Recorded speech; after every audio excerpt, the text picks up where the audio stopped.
धनंजय मुंडे यांना लवकरच मंत्रिमंडळामध्ये संधी मिळण्याची शक्यता। संतोष देशमुख हत्या प्रकरणात धनंजय मुंडेंचा संबंध नसल्याचं समोर आले। मुंडे दोषी नसतील तर राजीनाम्याचा प्रश्न नाही, शहांनी अशी भूमिका स्पष्ट केली होती।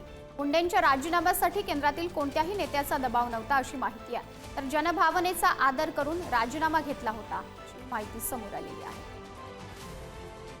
कर्मातल्या सूत्रांची माहिती आहे। महायुती मुंडेंसाठी अनुकूल असल्याची चर्चा आहे। आनंद आहे ना, त्याच्यावर दुःख काय? धनंजय मुंडे यांना लवकरच मंत्रिमंडळात स्थान मिळणार असल्याची चर्चा सुरू आहे आणि ओबीसी मतदार नाराज होण्यासाठी हा निर्णय घेणार असल्याची शक्यता आहे। बिलकुल घेणार नाही धनंजय मुंडेंना, काही जरी झालं तरी। आणि धनंजय मुंडेंना ज्या पद्धतीनं बीडच्या घटना आहे, बीडची गुन्हेगारी आहे, त्या धर्तीवर धनंजय मुंडे हे मिनिस्ट्रीमध्ये येण्याच्या बिलकुल लायकीचे नाही।